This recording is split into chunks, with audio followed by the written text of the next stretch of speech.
It's good to be here, and I'm glad to be able to bring you generally good news, as you can tell from the title of my talk. It's amazing how much has changed since the last year. The IPCC is collapsing. We've published a report that demolishes the science of the IPCC, which you will hear about a little later, and you'll be able to examine copies if they get here in time. There has been ClimateGate, a revelation of how the forces of evil have tried to suppress valid scientific information, and there's much more. However, the forces of evil are fighting back, and our job is not finished. We're winning battles, but it's by no means sure that we've won the war. Well, so much for the introduction. Oh, Copenhagen. Yes, that was the collapse of the international meeting last December, where the efforts of the United Nations group to impose restrictions on the use of energy failed miserably, mainly because of the objections from India and China and other developing countries who put major stress on their development, on their economic welfare, rather than on fanciful and imaginary climate threats. I'll spend a little time on the science. That's always a good idea. I will try not to get too detailed. We could easily spend several hours on that. I will point out to you that the NIPCC, the non-governmental, International Panel on Climate Change, has now advanced against the IPCC. It's taken very seriously by most people now as a proper response to the UN Intergovernmental Panel on Climate Change. I'm happy to see here Willie Soon, who was a member of the original group that started the NIPCC, meeting in Milan, was it 3 years ago? 4 years ago? Okay. Yeah. Oh, yes. Now, in the meantime, as you know, efforts are underway in the Congress to establish cap and trade. Doesn't look like they're going to get very much this year, and if the elections go against them, that means that's dead. On the other hand, the real threat may be coming from the EPA, as the EPA tries to regulate CO2 as a pollutant. And we're fighting this currently. In the meantime, we have set up an organization in Virginia called Scientists and Engineers for Energy and Environment, actually based on the names of people who signed up for the Oregon petition, the effort that Art Robinson initiated and carried out and gathered 31,000 plus, maybe 32,000 by now, signatures from scientists and engineers around the United States. We used those who signed from Virginia and tried to sign up as many as possible to an organization which has been very active in Virginia, and we've accomplished a lot. And I'll tell you a little more about this because it may encourage you to do the same in your own state. We now have this marvelous compendium. Thank you. I'll hold it up here. This is the NIPCC report published last year. We try to make it as thick and heavy as the IPCC report. I don't recommend that you actually read through it, but it's a great compendium. You can access it for free on the internet, and you can, of course, search it electronically. It contains information from over 4,000 peer-reviewed, published papers, all genuine, we hope, and it deals decisively with some of the fiction that the IPCC, the UN-sponsored panel, has produced.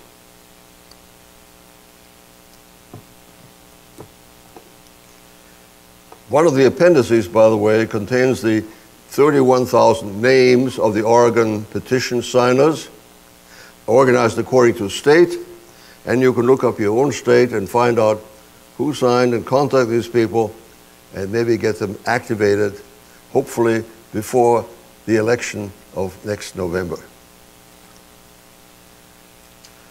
Now, the professional societies have been very disappointing.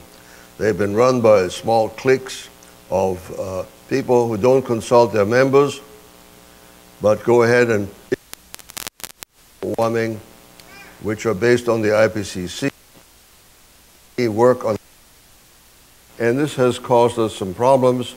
We've been able to get the American Physical Society to take note of this, and they have agreed to look at their statement and see if it needs revision. The National Academy of Sciences is probably beyond repair. They've just come out with a report that further endorses the IPCC.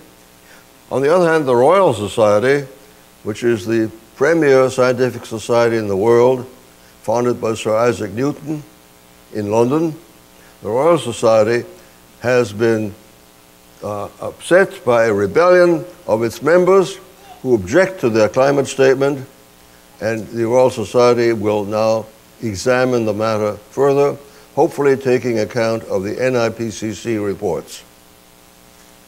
Finally, you know about the collapse of the Copenhagen conference last December. And finally, I will be discussing a little bit about ClimateGate and some of the investigations that have followed the release of the emails from the British University of East Anglia. And I'll end up, and I hope there'll be enough time to tell you something about the efforts in Virginia by our Attorney General, Ken Cuccinelli, whom we elected last November, and who's very much on our side to extract information from the University of Virginia, which will shed some more light on the shenanigans that have been going on among the scientists who have tried to control the scientific information on global warming. So that's the outline. I will not be able to spend a lot of time on each of these topics. I may have to skip, but you will get the slides, copy of the slides. They will be available, so you'll be able to read some of the statements, some of the letters, and that I will not have time to discuss here. This is a wonderful statement I found written by Moses Maimonides, a sage of the last century, of the last millennium. He lived around 1100 and 1200, and he was also a medical doctor, and I thought it was appropriate that I should project it here, since this is the organization of physicians, Doctors for Disaster Preparedness, and he offered some wise counsel on how you should examine information and how you should be careful before you accept anyone's authority until you have a chance to investigate it yourself.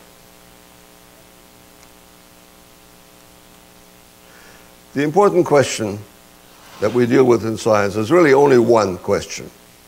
That is climate change due to nature or is it due to man?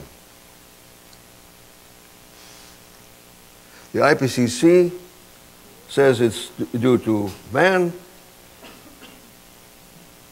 due to humans. The NIPCC says it's due to nature, primarily due to nature. But if it's natural, then all controls of carbon dioxide and other greenhouse gases are pointless, ineffective, and very costly. The difficult scientific problem is how to decide. If you have thermometers and they show a rising temperature, how can you tell whether this trend is natural or whether it's man-made? That's the scientific issue. And on this issue, I think we're winning. Here is a little information about the NIPCC. The summary report, I think, tells our story. Nature, not human activity, rules the climate. I recommend you look at the summary report first. It's only 40 pages instead of 880. It's also available on the internet. Here they are. All you have to do is go to NIPCC on Google, and it'll come up and you'll find the reports. You can download them. You can search them electronically. You can duplicate them, send them on to your friends.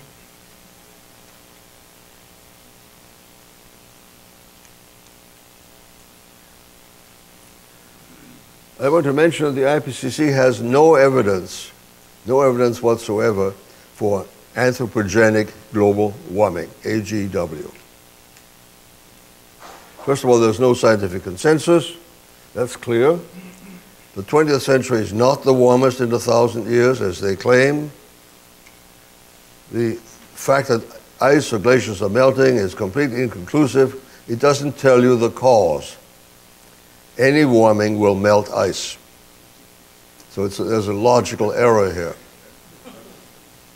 There's been no unusual weather, no proof of correlation of temperature and CO2. Sea level rise is not unusual. And most important, the models cannot really reproduce what happened in the last century. So the models are basically useless for prediction of climate. They're interesting, they're fascinating, they consume a lot of money, but they're not useful for climate prediction. Let me show you some data from the Antarctic ice core. These are the data that Al Gore always projects to show the strong correlation between temperature and CO2. And you see there is indeed a strong correlation.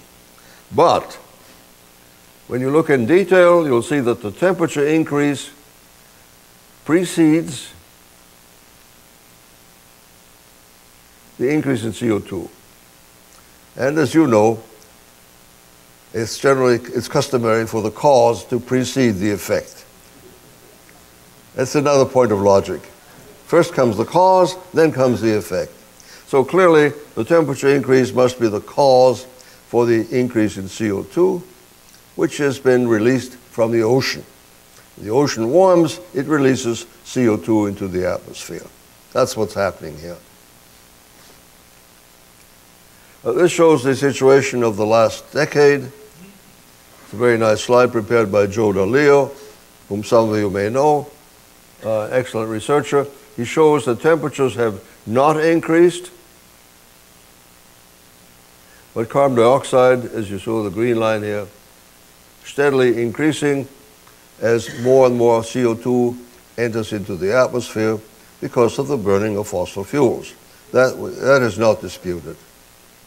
But the point is that the CO2 levels in the atmosphere apparently do not determine temperature trends. And that is the important result. Take a look at the temperatures of the last century. The top shows global temperatures, and the bottom shows US temperatures. Now you'll see here, let's look at the global. You see here an increase from about 1920 to 1940. That's real, that's genuine. But it could not have been caused by humans because there was little carbon dioxide in the atmosphere. Then you see a temperature increase from about 1980 onward. That is not genuine. And this is something we're fighting about. Interestingly enough, you don't see it in or at least it's not very pronounced, in the US data. It may be largely due to disturbing effects produced by urban heat islands and other causes. Interestingly enough, the people who produce this result are the ClimateGate people whose emails have just been uncovered. And we may find that they have produced or manipulated the data from weather stations in order to show this increase. We don't know that yet. We will have to look at the evidence. That has not yet been done. But apparently, to have some 6,000 weather stations, how do you transform the data from 6,000 stations into one single global temperature value? How do they do that? They must have selected certain stations. Which ones did they select? And then they correct them in certain ways. How did they correct them? What algorithm did they use? All of this needs to be investigated. But I think the result is fairly clear. There is likely to be no strong temperature increase, certainly not as shown here. That's probably all fake.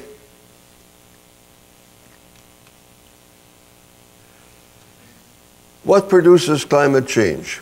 Well, we get internal causes like the Pacific Decadal Oscillation. You see here natural climate shifts taking place as a result of oscillations of the atmosphere-ocean system. That is likely to be the major explanation for what happened in the 20th century. Why you get warming, and then cooling, and then warming again, or some warming.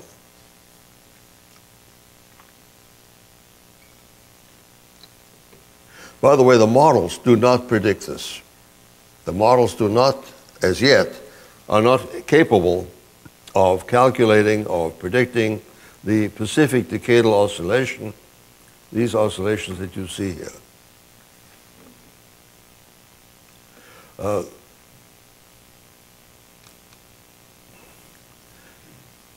I don't think I need to tell you more about the hockey stick, but I think I will.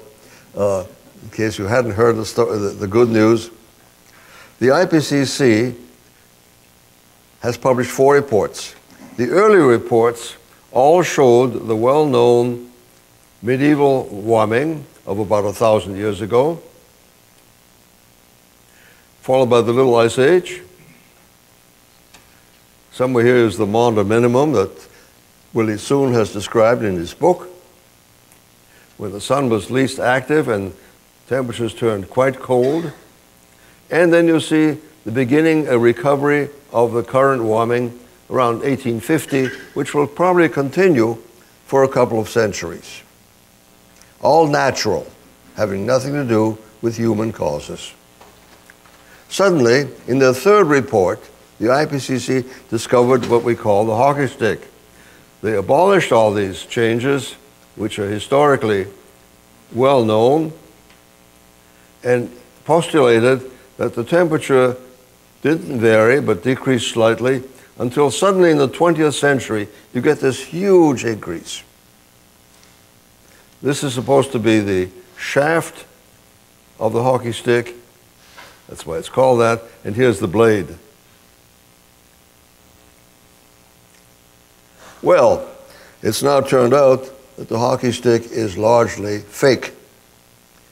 It may have been due to an honest error, but it's based on faulty statistical analysis and bad data. Combination of bad data and bad analysis. That's now been quite well established thanks to the work of McIntyre and McKittrick in Canada and due to the efforts of Ed Wegman, a top statistician in the United States. Interestingly enough, the IPCC no longer features the hockey stick. So they seem to have abandoned it and are trying very hard to bury it so people won't see that it ever existed.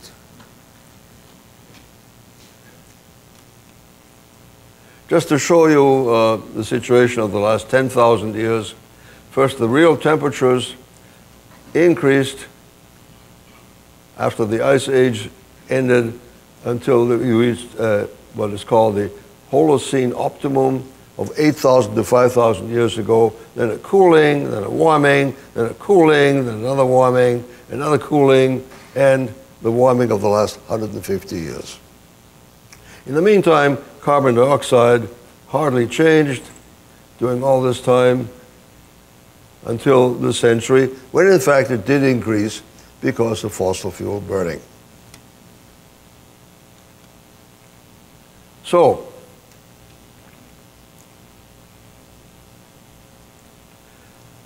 to sum up, both natural and human causes are plausible. But when you look at the data in detail, you find that there is no support for human causes and support only for natural causes. The main piece of information that the IPCC uses, they try to see if they can simulate what happened in the last century. Let me take you through this. It's quite interesting how they do this. This is the observed record here, the warming, a cooling, and then this warming. And they try to account for the natural changes in some way, and the natural changes don't show the warming of the last 30 years. Surprise? The warming may be fictitious. Anyway, they then assume that the difference must be anthropogenic. How do they do this? Well, how do they calculate this curve here? They do this by assuming parameters. They have enough adjustable parameters so that they can reproduce almost any curve. It's called curve fitting. We're all familiar with that. In this case, they show here this is from the IPCC report. They show here the kind of forcing you get. This is the forcing from greenhouse gases up here. This is the forcing from aerosols. Look at the error bars. They're huge. Look at what they say about how well they understand these things. Their understanding is low, medium to low, medium to low, low, medium, and so on. This means that they can adjust the amounts according to according to parameters, according to what they wish, and they can fit any curve they want. And that's essentially what they've tried to do. This method doesn't work. The method that we have used is to compare the modeled and observed temperature trends. Let me take you through this quickly. Here is equator, here's North Pole, South Pole, and this is altitude. These are calculated from the models. These are trends, temperature trends, not temperatures. And you see the temperature trend maximizes over the equatorial region in the tropics at an altitude of about 10 kilometers. That's what all the greenhouse models predict. Now let's look at the observations. Here they are. No hot spot. In fact, you see a little bit of a cold spot here. Complete disagreement between the observations and models, on the basis of which we've concluded that there is no support for anthropogenic global warming in the data. That's it. No support for AGW in the actual data. The models show certain fingerprints, the data show other fingerprints, and these fingerprints don't match. So we say no detectable human fingerprint. The models overestimate the effects of greenhouse gases. This means that carbon dioxide is not a pollutant. We also conclude that sea level rise will continue at the normal rate, another 18 centimeters or 7 inches per century in this century. I contrast this to these 7 inches to the 20 feet that Al Gore has talked about. Big difference between 7 inches and 20 feet. And we also conclude that natural climate change is mostly the result of variable solar activity. I won't have time to go through this in any detail, just to show you the result of our publications. This is what the models show. This is temperature trend here versus altitude here. The models show an increase in the trend. The observations show a decrease in the trend. Well, as you can imagine, this has been under attack. So now we have a huge scientific debate, and I'm happy to tell you that we're going to win this debate. Let me show you just a little bit, this is new, brand new, about the nature of the debate. Notice the disagreement between the models and observations that we show here. The opposite side that's attacking us claims that there's no disagreement between models and observations. How do they do that? Well, they say, there's something wrong with the observations. And the uncertainties are so large that they overlap. Here is the publication by Ben Center and 16 co-authors. He always surrounds himself with at least a dozen or 2 dozen co-authors. These are the observations that we've used, taken from weather balloons with radio sounds, and suddenly he produces new data. We've now shown that these data are spurious and cannot be used. They don't really exist. They're semi-calculated. And here are the models, and these are the claimed uncertainties in the models. So if one looks at this, one could see a kind of overlap, and one would say, oh yeah, well maybe there's an agreement between models and observations. But there really isn't.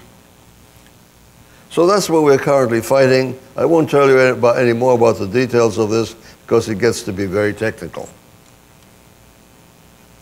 But this is our response to Santa, that the new temperature profiles disagree with established data.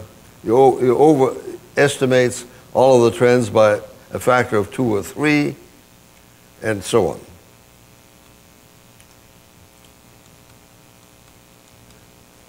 Okay, let me, since my time is short, turn to the bad news.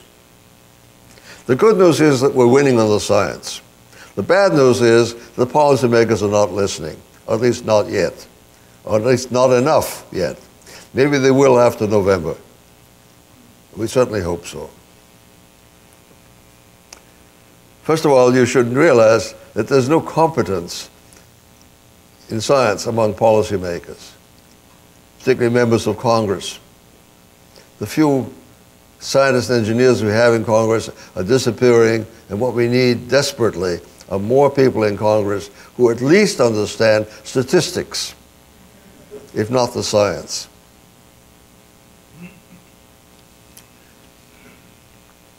So, the policymakers, and this is particularly true with the current administration, although I must tell you, George Bush was not that much better than what we have now. They have been uniformly bad.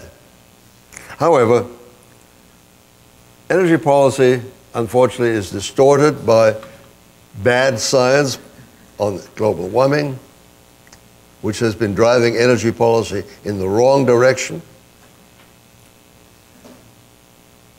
Since CO2 is not a pollutant, any mitigation, such as congressional efforts to mitigate CO2 by cap and trade, the EPA's efforts to mitigate CO2 by controlling emissions directly, all of this is pointless, very expensive, and even counterproductive. In fact, these policies all amount to a regressive energy tax, since energy forms an important part of your expenditures. If you have low incomes, people of low income find that they are penalized much more than people who have a lot of money, who can afford to pay more for energy. So this is driving things in entirely the wrong direction. And any promise that was been made, for example, by the current administration, that there will be no additional no additional taxes imposed on low-income groups, that's all baloney. These taxes are there. They will be indirect. They will result in higher costs for electricity, for transportation fuels, and of course for food, shelter, and everything else.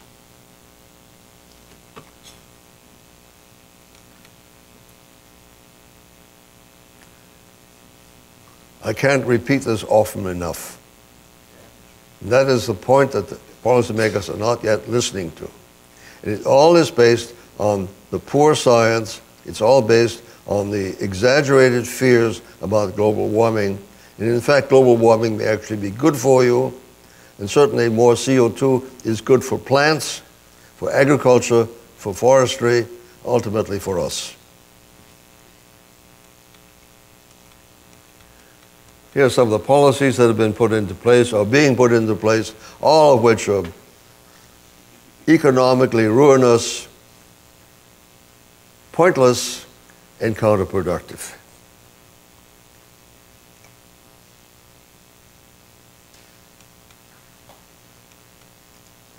Okay, the EPA has been emboldened to consider CO2 as a pollutant. They like that because it would give them a chance to do more regulation.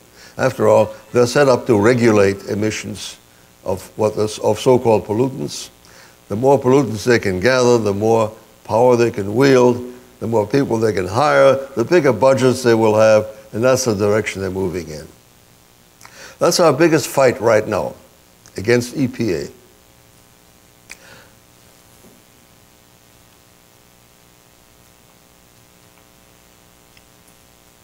Let me spend 1 minute on the so-called Murkowski resolution, which has just come up this week.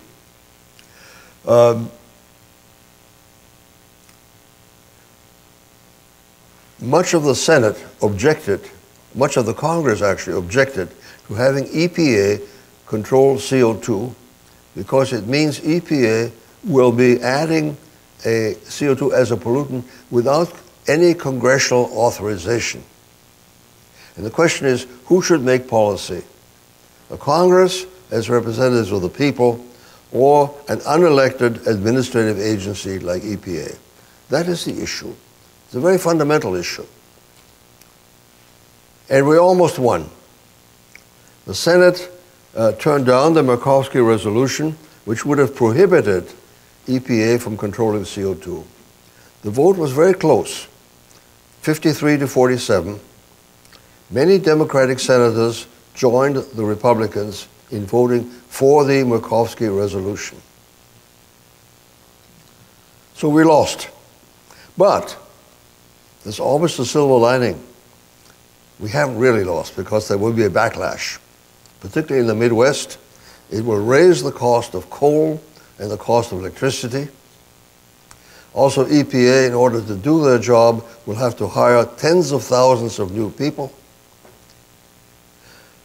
If, by chance, there is a change in control of Congress in November, and let's say the Republicans end up controlling the House, all they have to do is not appropriate the money for EPA. They can't hire anyone. That's it. Very simple. You cut off the money, and you accomplish what needs to be accomplished. So the will of the people, I think, will prevail in one way or another. But it will be costly. It'll take time, and it'll involve much fighting. Here's my testimony on the EPA endangerment finding. Let me skip over this very quickly. You can read about it later. We urge you just to reject the EPA endangerment finding as unscientific and fatally flawed. They had to get an endangerment finding approved first before they could control CO2. We turned down the endangerment funding, and actually our Attorney General in Virginia has filed lawsuit against EPA, and so have 14 other Attorneys General from different states. So it'll end up in the courts. EPA is not going to be able to do anything until they settle the court issues, until the political issues are settled. Then we have the Congress. God bless them. We have the Waxman-Markey bill, also called the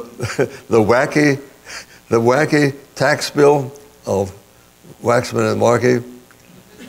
It is amazing. It actually is a tax bill and not a bill that has anything to do with climate.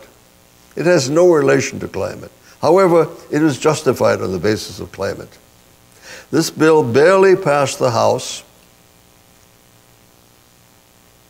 last year, and as a result, I think many congressmen who voted for this bill in the House will lose their seats. So this will have a strong backlash if properly exploited. All kinds of funny deals were made. All kinds of monies were given away. 85% of the tax resulting from this bill would go to special interests. 15% would end up with the Treasury. Only 15%. We'd all be paying for it. So it is a bad bill, and the Senate has not been able to fix on a bill to match the House bill. They don't agree with the House bill, but they haven't come up with their own. Well, they've come up with various bills in the Senate, but they have not passed anything. They're not likely to pass anything this year. But we'll see.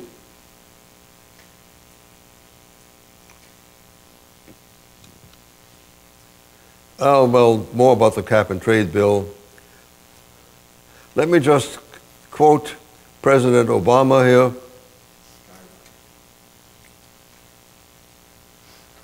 About CO2 control. Under my plan of a cap and trade system, electricity rates would necessarily skyrocket because I'm capping greenhouse gases, coal power plants, natural gas, you name it. Whatever the plants, wherever the plants were, whatever the industry was, they would have to retrofit their operations. This will cost money, and they will pass that cost on to consumers. You can't get any more honest than that. I think people will remember that this November, particularly if EPA tries to flex its muscles before then. I'll quickly tell you about the Scientists and Engineers for Energy and Environment in Virginia. We have 5 chapters in the 5 major population centers: Northern Virginia, Piedmont, Shenandoah, Richmond, and Tidewater. We're basing the membership on the Oregon petition of Art Robinson. All the names are in here, organized according by state. We wrote to all of them from Virginia asking to join. We've just written to them again, asking others to join. We hope to have a strong set of chapters in Virginia actively working against these miserable climate and energy policies that the administration wants to impose on us. The American Physical Society has finally agreed for the first time to reconsider their alarmist policy statement on global warming. The event is so momentous that Nature actually published our letter announcing this. That was a breakthrough also. Here's the letter, which I will not read to you, but it was signed by 6 of us who initiated the effort. We now have 265 signers, including Nobel Prize winner, about 100 fellows of the society, and so on. In the meantime, this has encouraged people in Britain to start a rebellion. And here is the Royal Society rebellion, which have forced the society to reconsider its climate statement, and they will now set up an independent panel to examine the issue, hopefully coming out in our favor sometime this summer. In the meantime, our Academy has published a miserable report, spending $6 million of tax money rehashing the IPCC conclusions.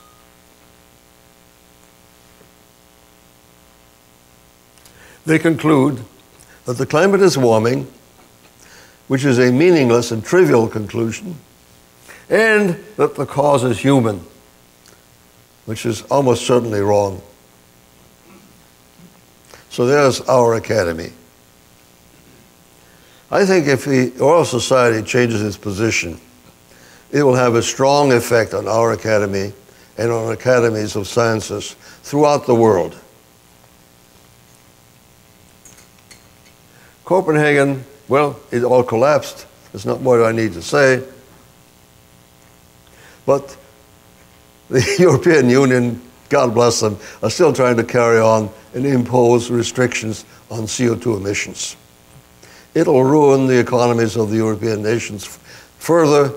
They'll all turn out to be like Greece or Spain, which has wasted a lot of money on wind farms and such other peccadillos. ClimateGate, the last issue I want to discuss, based on leaked emails from the University of East Anglia. We found that they were these people, we suspected for a long time what was going on, but now we have evidence. We know that they were trying to hide their data, not release their algorithms, not tell us how they managed to massage the data to arrive at a warming. We've always suspected that they manipulated their data. Now we will finally find out just how they did this in detail.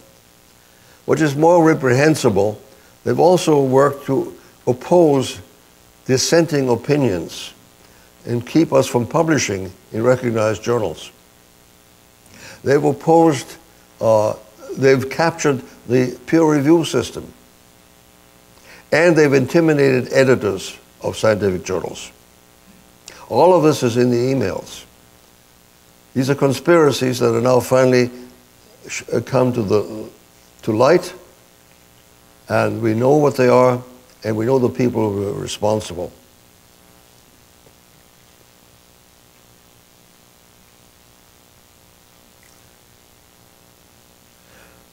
This release of emails has also led to a closer examination of the IPCC, and many errors have now been uncovered in the IPCC reports, which have discredited them to the public.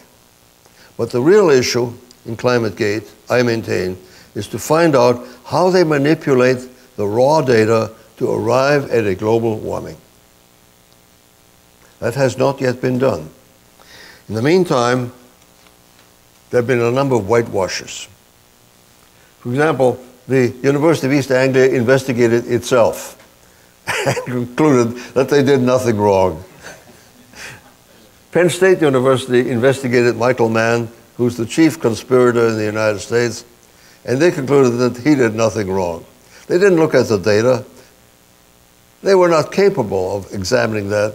They did a cursory examination and concluded maybe he committed some ethical violations, which require further investigation. We've had the House of Commons of the British Parliament, and they hardly did anything. We had Lord Oxburgh. He didn't even have witnesses. Certainly they didn't have any witnesses who were, let's say, unfriendly to the IPCC. So it's been a closed cooperation throughout. So all of these investigations so far have been useless. And what we need to do is to check the manipulation of the data themselves. That requires a team of people who know what they're looking for, who are skilled, and it requires a certain amount of cooperation from the conspirators. They have to be forced to testify under oath and reveal exactly what they did, how they selected the data, and how they manipulated them. The final thing I want to talk about is the action of our Attorney General in Virginia, Ken Cuccinelli, and his actions against the University of Virginia. Michael Mann, the chief conspirator in this issue in the United States, was a professor at the University of Virginia, colleague of mine and Pat Michaels. He was there for 6 years, during crucial years, and he carried on a lively email correspondence with his co-conspirators in Britain. We have the British versions, their emails. Ken Cuccinelli would like to see the emails from the side of Michael Mann to see how they match. So he's placed a demand, which amounts to a subpoena, on the University of Virginia to release those emails. There's been a tremendous hue and cry about this. All of these groups that step forward to defend academic freedom, like the Union of Concerned Scientists. It's a joke, of course. They're not scientists at all. They're just a political pressure group. The American Association of University Professors, the AAAS, and a few others, all crying and shedding crocodile tears. But now, look at the hypocrisy. Greenpeace, a few months ago, asked for the emails of Pat Michaels and of me from the University of Virginia, and the university was only too happy to furnish them. And nobody raised any hue and cry. And the Greenpeace certainly doesn't have any legal standing to demand such emails. So I think the university is in a bad position. And now that they filed a lawsuit to stop the Attorney General, which is weird because the Attorney General is actually their lawyer. He's the state lawyer, and this is a state university. But they filed a lawsuit in the federal district court, and they will have to have a difficult time, I think, to defend their position. We will, of course, support Cuccinelli to the hilt. We hope to get more members into Scientists and Engineers for Energy and Environment in Virginia, thanks to the list of names we have from Art Robinson in this book. Now, we will certainly try to prevail and hopefully get the emails and be able to close the circuit between the British and American emails, see how they match, and maybe uncover more shenanigans, more skullduggery that's been going on that we haven't heard about yet. So on this hopeful note, I will close my discussion. Thank you.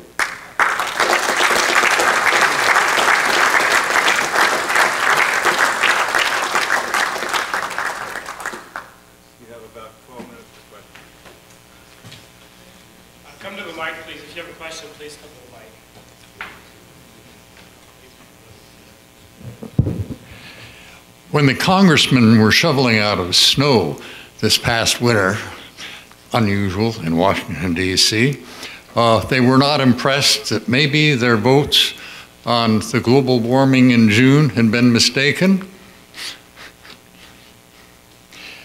In other words, there appears to be in the last 8 years an actual cooling in London and Paris and Washington, D.C., and I wonder how much impression that has made on the policymakers. Yes.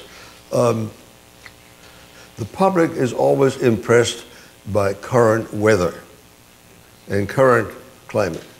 As scientists, we need to get away from that and really consider trends over a number of years.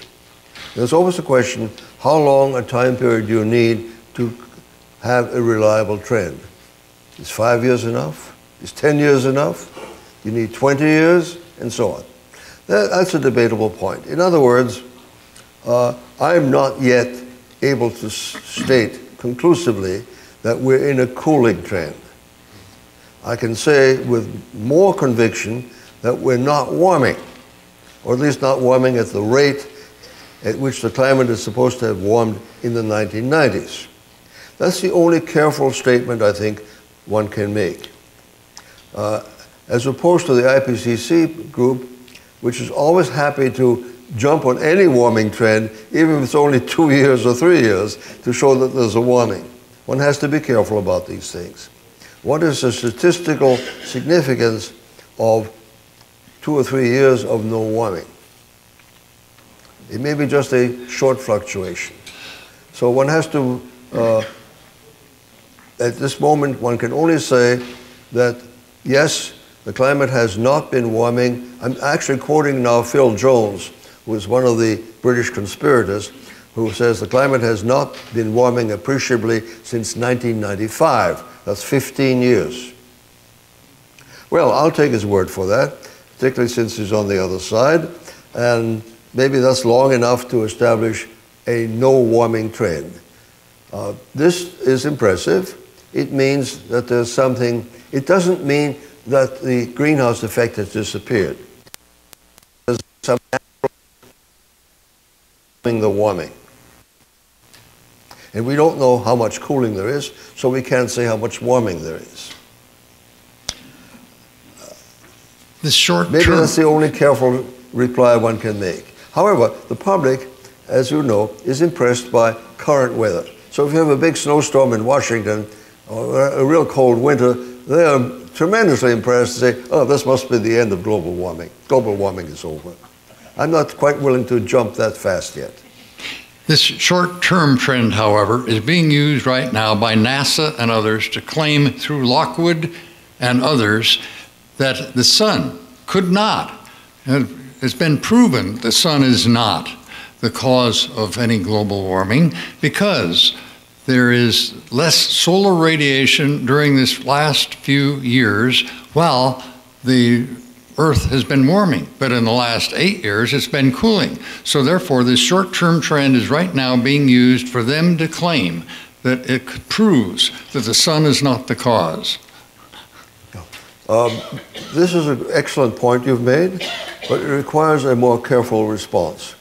So let me take a little time, if I may, because it's important, and try to give you a more careful response. In the first place, the short-term climate fluctuations can be caused by El Nino and La Nina events. And these occur every 3 or 5 years. El Nino, as you know, produces a strong warming. La Nina produces a strong cooling. These are fluctuations in ocean circulation, which are not predictable yet by climate models. So the climate models are not good enough yet to do this. They should be, in principle, they should be able to predict this if we'd have enough information about the ocean, which we don't. And if the models are good enough. So much for short-term fluctuations. Now about the sun. The IPCC has focused entirely on what we call total solar irradiance. That is the energy output of the sun. That's primarily solar radiation in the visible. Most of the solar energy is in the visible and near infrared. And those changes in solar irradiance, or TSI, total solar irradiance, are known, but they're very small. They're about 0.1% over a solar cycle of 11 years. And we agree that those changes are too small to cause any appreciable climate effect. But what IPCC has done is they've misdirected the discussion by focusing on TSI. They've completely ignored changes in solar activity. Solar activity relates to the emission by the sun, not just of photons, but of particles. The solar wind, solar eruptions. These are the things that control the magnetic environment of the Earth, cause magnetic storms, cause the aurora borealis, and so on. These effects are quite strong. And the question is, do these have climate effects? And the answer is yes. They really do, and they have strong climate effects. And this has been completely ignored by the IPCC, in spite of the fact that there have been many good publications relating to the solar effects or the effects of solar activity. Now, we don't understand completely all of the mechanisms yet, but the correlation is excellent and extends over thousands of years between solar activity as measured by carbon-14 and between climate as measured by temperature.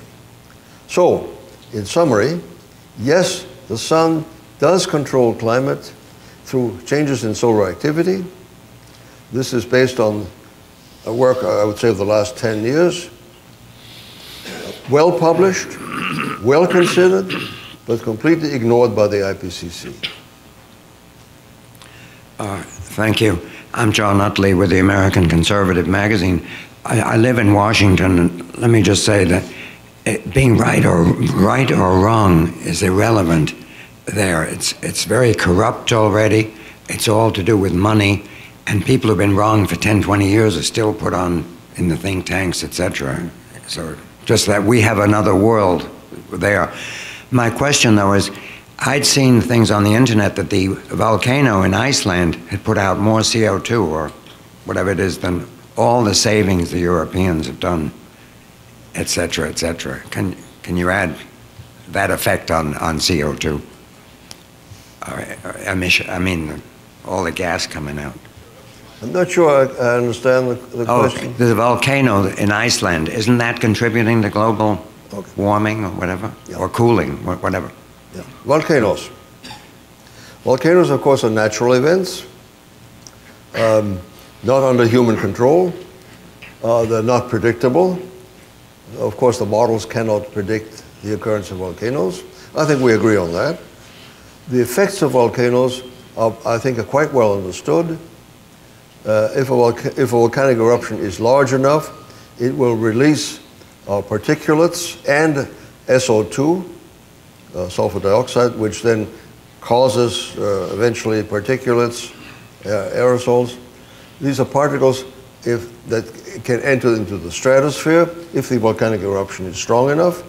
And once in the stratosphere, can survive for many months or even years and cause cooling. And you'll see it in the record, in the climate record. So there's little debate on that. Volcanic eruptions cause a temporary cooling, and we understand how that works. The models cannot predict them, so it's something that's extraneous to the debate between the IPCC and NIPCC. We don't debate the volcanic eruptions. The leaked emails from the University of East Anglia really seems to have cooled global warming fervor in Europe. So I'm wondering if you've seen a change in coverage in the US media. We're talking about the leak of emails from the University of East Anglia. It seems to have had an effect in Europe in terms of coverage of global warming. But I'm wondering if you've seen a change in coverage in this country, or a willingness to listen to the other side. It came through somewhat distorted. A coverage of global warming in this country. Have you seen a change in the media in this country's willingness to look at opinions, your opinions? Well, in my opinion, the release of emails has revealed to us, first of all, to those of us who are in this business, we suspected all of this for years, because we know our research papers have been turned down by established journals. We know that we've got unfavorable responses from certain referees. Even though they're anonymous, we can always guess who they are. I would say Willie Soon has had more experience in this, and maybe we'll want to comment on this after I'm finished here.